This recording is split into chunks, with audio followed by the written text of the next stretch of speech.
Assalamualaikum warahmatullahi ta'ala wabarakatuh. Alhamdulillah.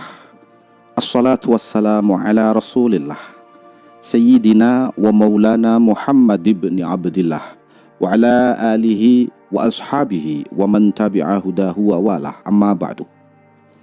Para sahabat setia yang dimuliakan oleh Allah subhanahu wa ta'ala, Khalifah Al-Mu'tadid menerima baiat menggantikan pamannya, Khalifah Al-Mu'tamid, pada tanggal 17 Oktober tahun 892 Masehi atau 18 Rajab 279 Hijriah. Beliau melanjutkan dinasti Abbasiyah yang terus berusaha bertahan di tengah lepasnya sejumlah wilayah yang telah independen dari pusat kekuasaan. Mampukah Al-Mu'tadid mempertahankan kekhilafahan yang dibangun atas dasar hubungan darah kekeluargaan ini? Simak lanjutan ngaji sejarah politik Islam di channel Kang Fawaid, channel untuk kita semua. Imam Suyuti mendeskripsikan sosok Al-Mu'tadid sebagai penguasa yang pemberani, tampilannya perkasa, sangar, banyak akalnya, dan perkasa di dalam urusan seks. Ini yang saya suka.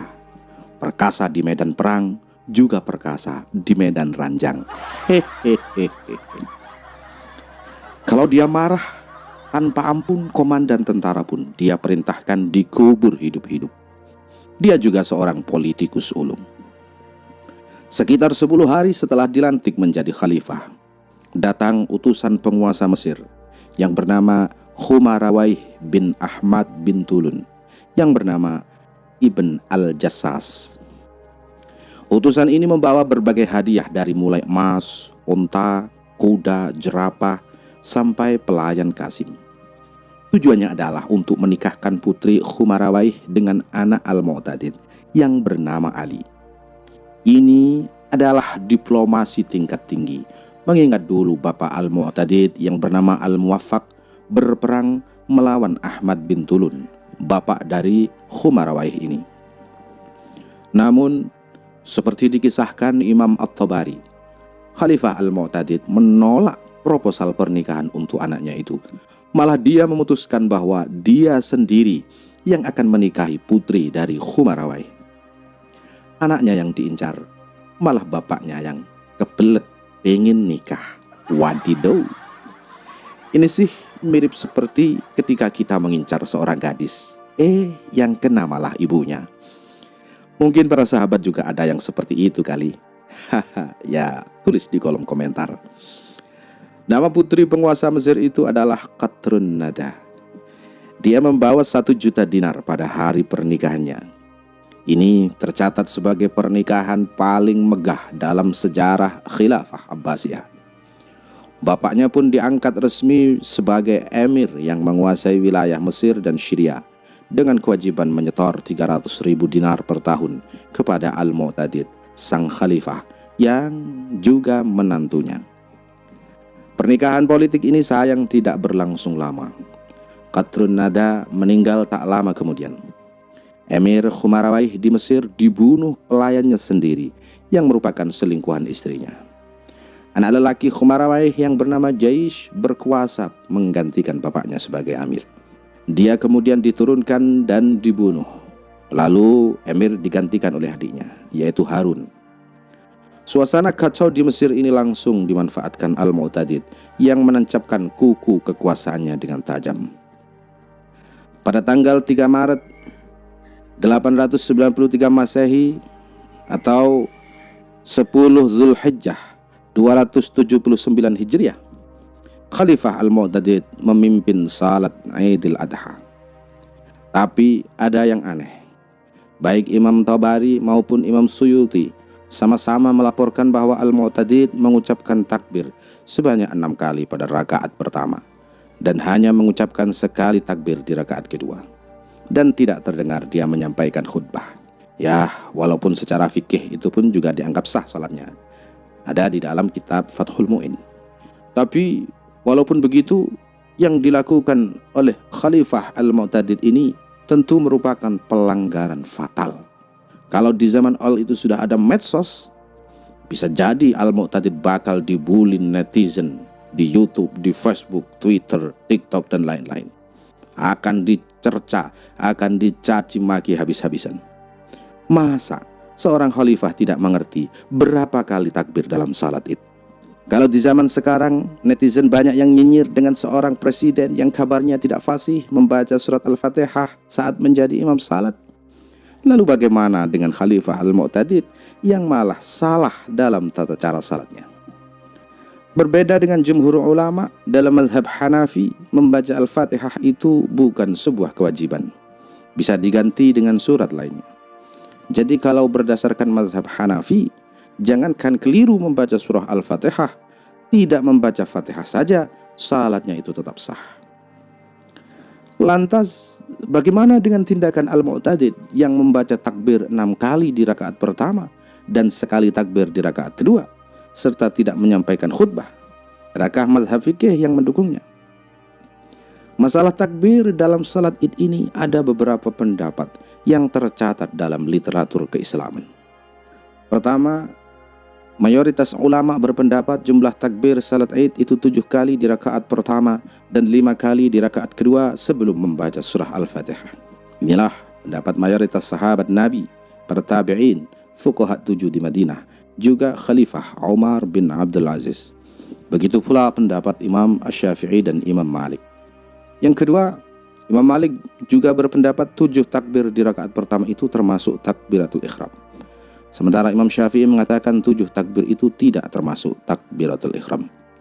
Imam Malik hanya mewajibkan mengangkat tangan saat takbir yang pertama di rakaat pertama. Setelah itu tidak perlu mengangkat tangan saat membaca takbir. Pendapat yang ketiga, Ibnu Abbas, Anas bin Malik, keduanya sahabat Nabi, dan Sa'id ibn Musayyab, seorang tabi'in, berpendapat rakaat pertama dan kedua sama-sama 7 kali. Pendapat keempat, Ibnu Mas'ud dan Abu Musa al-Ansari, keduanya sahabat Nabi. Imam Auza'i dan Imam Abu Hanifah, pendiri mazhab Hanafi, berpendapat rakaat pertama salat Id 3 kali takbir sebelum membaca surah Al-Fatihah, dan pada rakaat kedua 3 kali takbir sebelum ruku.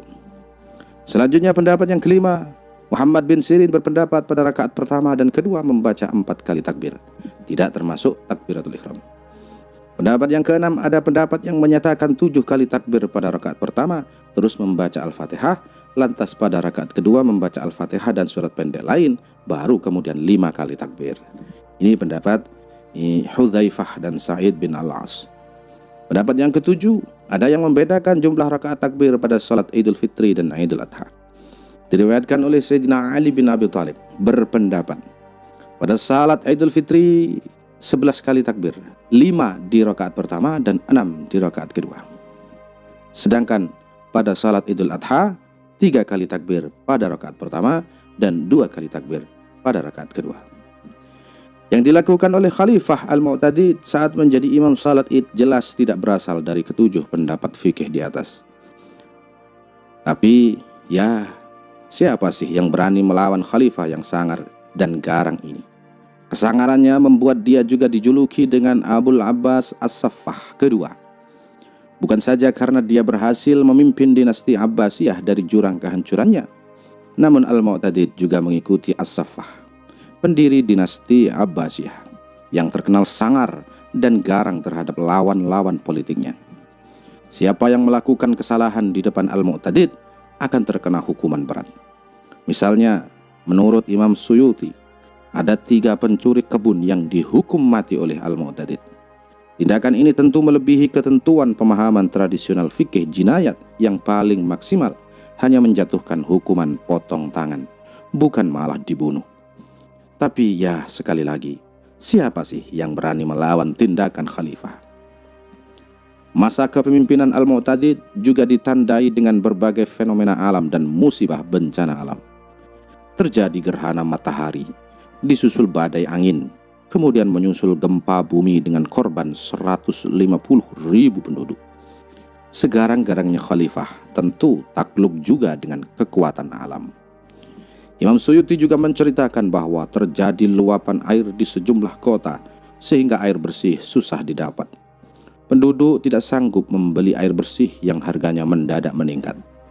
Walhasil, Banyak yang kelaparan dan karena darurat terpaksa memakan bangkai binatang. Secara fikih tentu ini dibenarkan. Kaidah fikihnya ad-daruratu tubihul mahdzurat. Kondisi emergensi membolehkan hal-hal yang sebelumnya dilarang. Ada pula warna merah di langit Mesir. Saking terangnya sehingga melihat wajah atau bangunan lain itu menjadi merah semua. Ini berlangsung dari asar sampai malam hari. Setahun kemudian di Basrah juga berhembus angin kencang yang berwarna kuning. Kemudian berubah menjadi hijau dan hitam. 500 pohon kurma tumbang karena angin kencang ini. Disusul dengan hujan batu es yang beratnya sama dengan uang 150 dirham. Hujan batu es ini juga membuat rusak sejumlah kota. Ini artinya mau negara yang pakai sistem khilafah atau sistem demokrasi, yang namanya fenomena alam dan musibah bencana alam itu nggak pilih-pilih datangnya. Jangan pula terburu-buru menganggap setiap bencana alam sebagai azab Allah Subhanahu wa Ta'ala.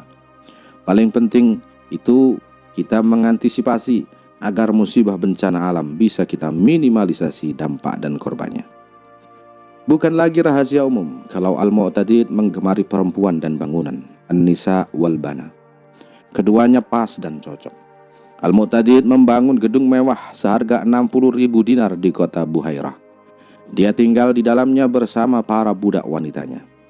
Salah satu yang paling dia sayangi bernama Darirah. Wafatnya Darirah membuat sang khalifah berduka dan goncang jiwanya. Ya, sesangar-sangarnya khalifah, ia kelepek-kelepek juga dia ditinggal kekasihnya. Mungkin cuma seorang Dilan yang sanggup menahan beratnya rindu. Khalifah aja nggak kuat. Imam Suyuti melaporkan Al-Mu'tadid kondisinya melemah. Menurut penulis Tarikhul Khulafa ini, Al-Mu'tadid kebanyakan berhubungan seks sehingga kondisi fisiknya tidak terjaga. Dia wafat pada usia sekitar 48 tahun dan berkuasa selama 10 tahun. Oke para sahabat sekalian, kita akan melanjutkan ngaji sejarah politik Islam pada kesempatan berikutnya.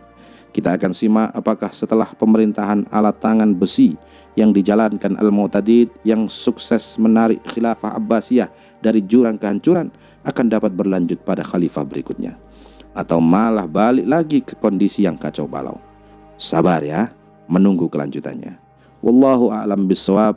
Wassalamualaikum warahmatullahi wabarakatuh.